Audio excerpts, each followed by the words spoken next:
you got turned on to that pretty early. I mean, what turned you on to building performance and where you ended up along this trail of ductwork of many sizes? I mean, how'd you get to IAQ? That's a great question.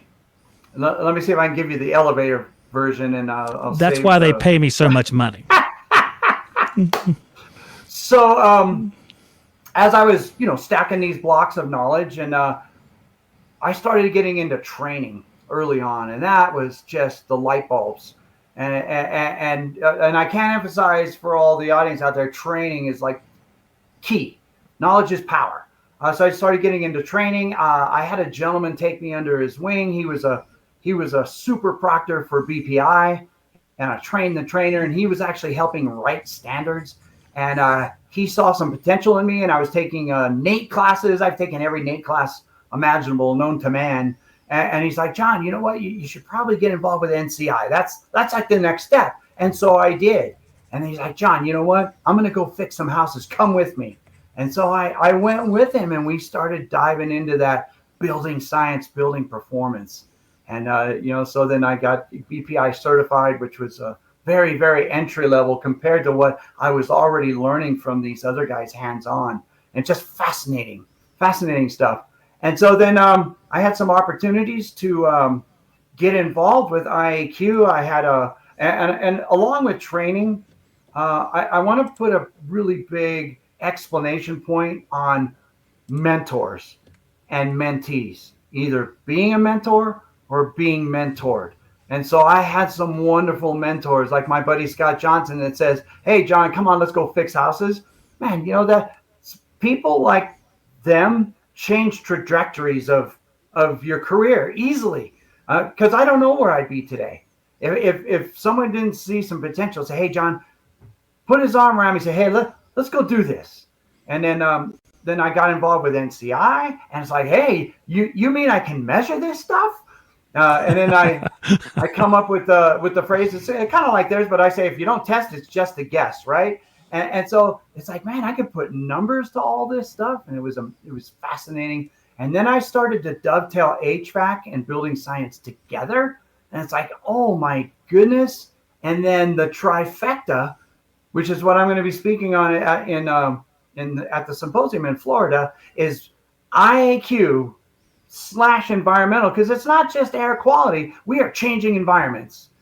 IAQ environmental, building science, and HVAC is the trifecta of building better homes and environments. And they're inseparable. You can't separate the three.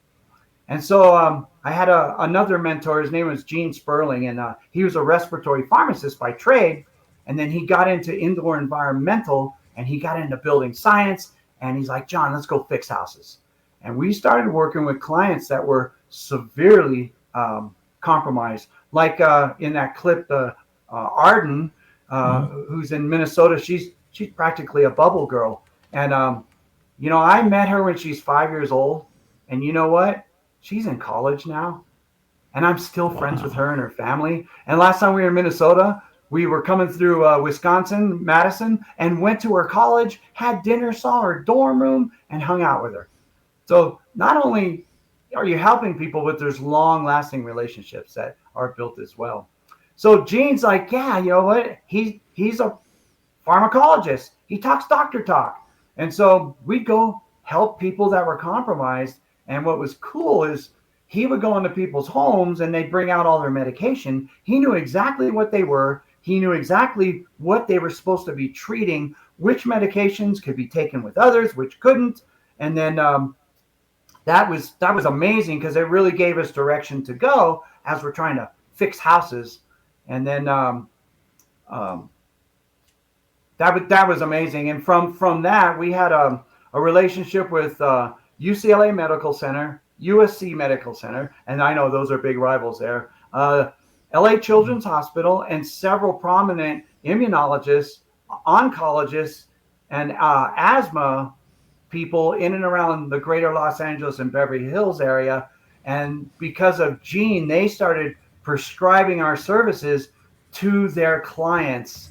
And that just opened up a whole world of really being able to help people. Now that sounds like something I've never heard of before, where you're bringing medical pharmaceutical in with HVAC.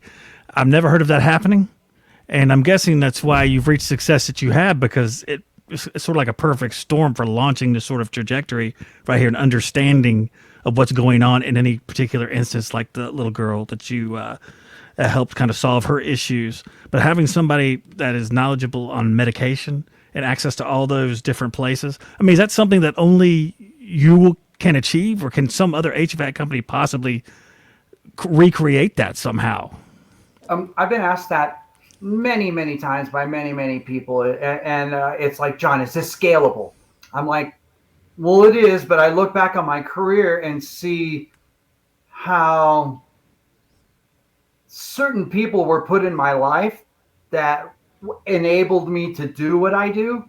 And can you do that? Well, you could. You'll have to be a little more intentional. I don't want to sound like I just tripped and stumbled into it all, but I don't know where your faith is, but I call those God appointments, and Mm-hmm. God makes some appointments, and it's up to you to be a good steward of those appointments and make the best out of that. So I've been very blessed. And so, is it scalable? It is. It takes, and I've got HVAC contractors and different people that have taken my classes and have gone out and are doing really well. And they start with their own family, their own allergists, or their own general practitioners, and say, hey, you know what?